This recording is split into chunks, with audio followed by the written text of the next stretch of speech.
Então, Fabiola, Flávio Dino cotado também para o STF, aí, obviamente, não vai publicamente desautorizar o Lula, enfrentar, mentir. Acho que a escolha é uma frase ótima: o debate é válido, todo debate é válido, né? O que a gente está fazendo aqui também é um pouco disso. Agora, evidentemente que foi uma fala, por mais que pensada, que foi, o Sakamoto colocou, você tinha ponderado dessa questão da conversa do presidente ser mesmo, tentar, né, pautar a imprensa, e o Lucas, um repórter que acompanha lá diariamente, mostrando que, obviamente, tem uma estratégia por trás, mas pautar esse debate eu acho também que é um tiro no pé, e eu acho que é um equívoco, porque quando a gente fala na falta de transparência, né, digamos assim, a gente está falando num retrocesso. E aí, quando a gente está discutindo também a possível ausência de uma mulher na Suprema Corte, já vai ser mais um retrocesso. Então, o Lula nessa área realmente se mostra aí incomodado com as críticas que o seu ex-advogado, hoje ministro do Supremo, Zanin, tem recebido, e mostra aí numa espécie, não sei exatamente se é uma vacina, se é uma provocação para esse debate, mas acho que é uma colocação infeliz, porque a gente perder a publicidade dos votos, como o professor Walter colocou, é um direito da sociedade, né? Não é o voto secreto da urna, é o voto de uma decisão da Justiça, da Suprema Corte, que a sociedade tem que saber. E aí essa questão do o ministro não pode sair na rua, infelizmente, foi vindo numa crescente do que a gente veio, né, vivendo nesses últimos anos, que culminou com esse tipo de violência para os ministros. Mas a gente não pode, por conta disso, punir a sociedade de acompanhar assuntos importantes que estão, né, em debate na Suprema Corte, e a sociedade, mais do que isso, tem que participar, tem que saber como votam os ministros. Eu acho que o presidente Lula teve uma fala infeliz hoje de manhã, que aponta para um retrocesso, como aponta a provável e possível escolha dele de um homem branco para a vaga da ministra Rosa Weber agora no mês de outubro. Olha, a gente está aqui buscando repercussão a respeito disso. Ninguém sai em apoio a Lula por enquanto, viu? A quantidade de ataques que Lula começa a repetir, e aquilo até que o Sakamoto falou, a repercussão para ele muito ruim nesse momento. Bom, o primeiro a falar é Deltan Dallagnol, né? É claro, ele ali que está agora numa oposição sem mandato. Inclusive, ele nas redes sociais, Deltan Dallagnol, ele saiu falando que é um absurdo, Lula não tem compromisso com o povo, mas com o sistema. Vamos ouvir o que disse Deltan Dallagnol nas redes sociais agora há pouco. Gente, eu parei tudo o que eu tava fazendo porque eu tô indignado. Lula quer voto secreto, escondidinho no Supremo Tribunal Federal. Ele não quer que a sociedade saiba o que os ministros estão decidindo a seu favor. Ele acha agora que Supremo Tribunal Federal é mensalão, é petrolão para fazer as coisas erradas escondidinho? Se o Supremo legaliza as drogas, se o Supremo libera mensalão, destrói a Lava Jato, a sociedade tem sim direito de saber por duas razões: transparência e prestação de contas. Isso mostra mais uma vez que Lula não tem a menor condição de liderar o Brasil. Gente, tudo que ele estava fazendo, Sakamoto. Tudo que ele estava fazendo. Eu não aguentei, gente. Isso me faz uma pessoa muito ruim, sabe? Quando ele falou, larguei tudo que eu tava fazendo, dei muita risada, assim, tipo... Não, mas eu pus pra gente falar da crítica dele, que tá na linha do que vocês criticaram, vocês concordaram de certa maneira aí, ó. Mas é que chamou realmente a atenção, eu não consegui. Eu olhei no olho do Sakamoto, eu falei, eu tenho que falar essa pra ele. Porque eu parei tudo que eu tava fazendo. Olha, mas a gente também, a Luísa Eltz, a nossa produtora aqui, conversou agora há pouco também com o ex-ministro do Supremo Tribunal Federal, Marco Aurélio Mello. E ele mandou aqui um áudio justamente falando da opinião e diz que Lula comete um erro aí. Mola mestra da administração pública é a publicidade. E, no caso, o judiciário é espécie de administração pública. Não há espaço para o mistério e as sessões são públicas, visando o acompanhamento em si pela sociedade do que se faz em termos de julgamentos.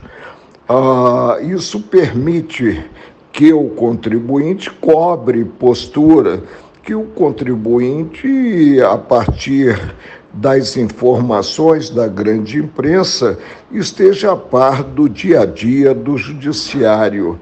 Penso que houve um ato falho do presidente Luiz Inácio Lula da Silva e que se circunscreveu a fala dele a um arroubo de retórica.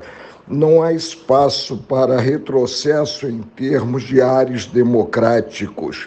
E por isso mesmo, na minha gestão, 2001 a 2003, foi criada a TV Justiça. Tem a ver essa declaração de Lula com o momento que ele está vivendo, Sakamoto? Explica pra gente aí qual é o contexto político dessa fala hoje, no mínimo polêmica, de Lula. Não, tem sim, Fabiola. Inclusive, o presidente Lula deu um tiro no próprio pé, né, ao defender que os votos sejam sigilosos, né, para evitar ataques a ministros.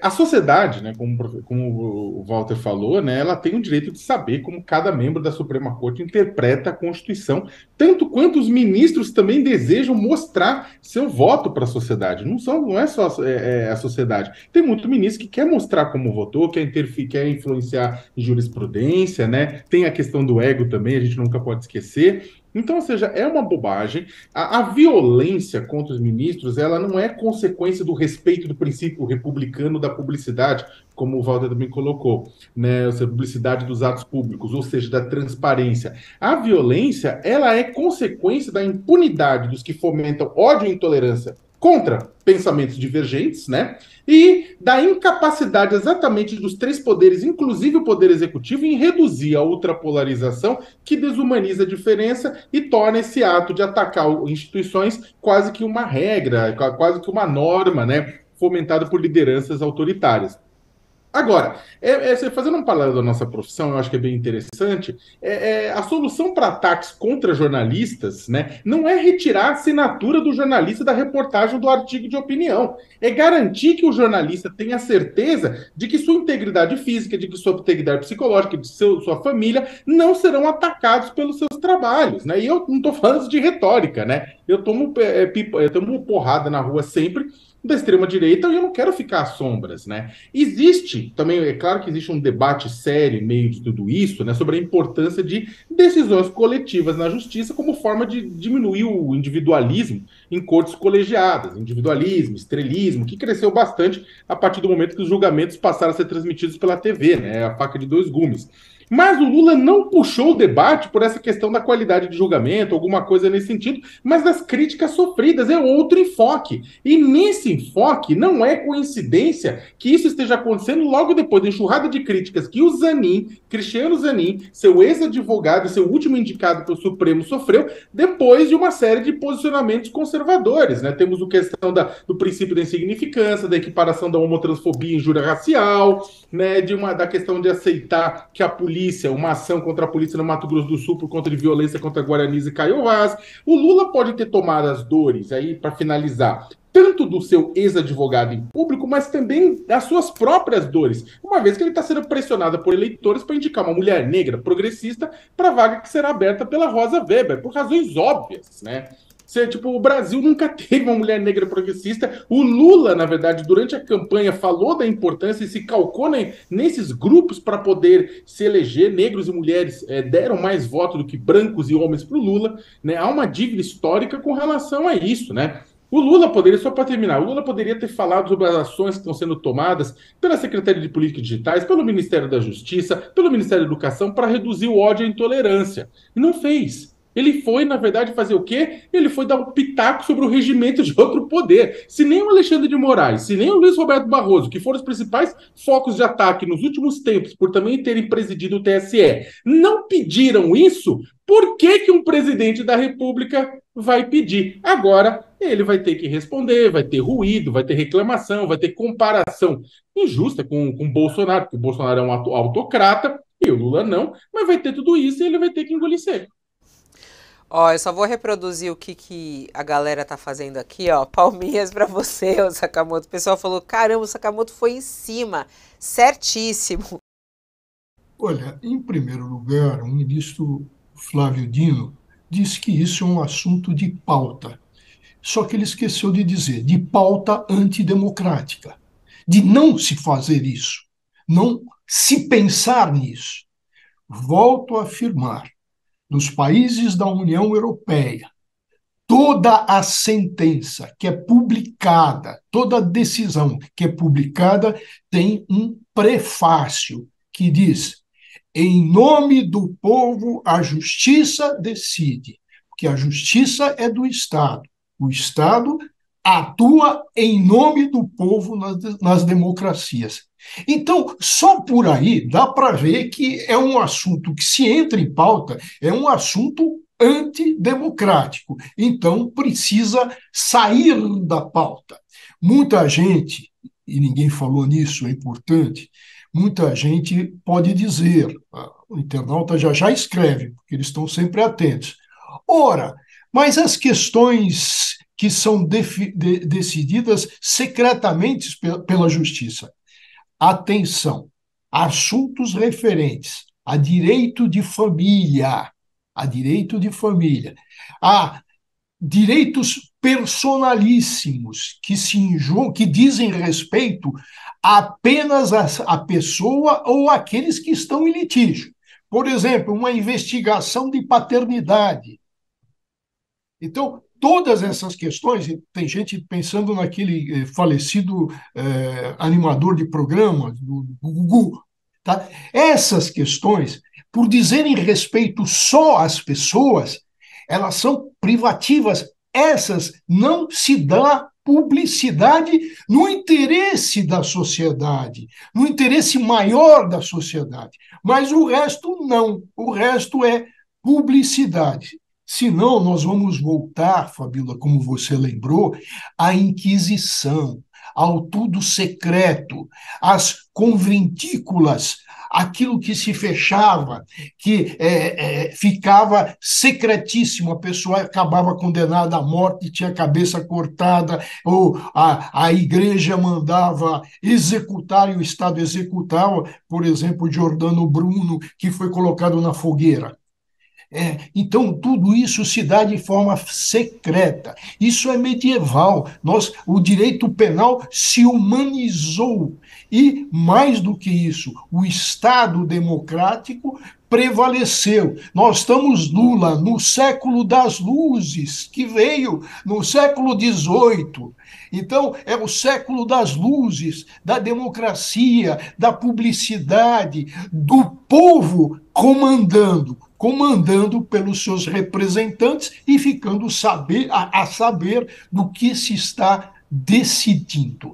Então, volto ao ponto. Quando o ministro da Justiça diz nos Estados Unidos é secreta, não, ele erra, não é secreta, é pública, é publicado, se dá publicidade. Quando ele diz, na Europa, sim, até já falamos que é. Por quê? Porque se atua em nome do povo. Mas vamos deixar claro, nos Estados Unidos, a pátria da democracia, não, o que se dá é uma forma, mas o povo fica a saber. E, por saber, vamos deixar um caso bem patente do dia a dia.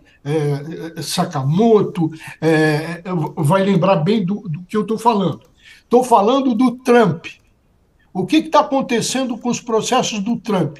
Agora ele se abre, ele se torna público porque a denúncia foi recebida. E o povo começa a exigir a aplicação da emenda número 14, que diz o seguinte: quem atentou contra o Estado democrático, quem atentou à democracia, fica inelegível.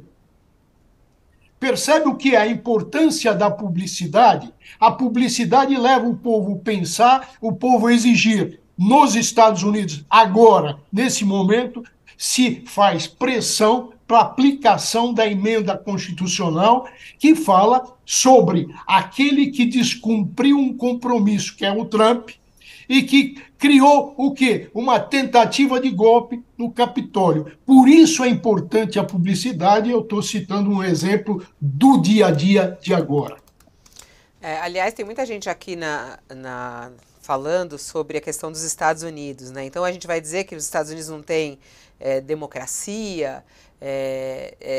As pessoas até perguntando, quais são outros países, professor Mairovitch, que têm voto secreto do Supremo? Países do voto secreto em corte é país antidemocrático, são as ditaduras. Não se trata de se trata de voto individual ou voto coletivo. A corte decide. Então, se reúne, por exemplo, na Itália, vamos supor, casos de máfia, se reúne o quê? Um tribunal com juízes togados e juízes populares, e se decide por unanimidade. Então, se vai buscar a unanimidade. Então, e aí se decide, se dá decisão. Se torna pública a decisão. Não existe país democrático onde a justiça é secreta. Existe a democracia. Demos é povo, kratos é poder. O poder é do povo. Daí a conclusão de todos os constitucionalistas. Quem comanda é o povo. O povo precisa saber. Por quê? Porque quem está decidindo em nome do povo. Os ministros estão lá do Supremo a decidir em nome do povo, não em nome próprio, em nome do povo. A necessidade de se saber. E tá aí a importância. Nós precisamos saber, por exemplo, que o Zanin votou contra a tipificação de injúria racial, que o Sakamoto fez menção. Porque a gente se assusta com tudo isso que vem acontecendo. Então precisamos saber quem é que os nossos representantes. E se pisar na bola tem impeachment. É assim que funciona na democracia.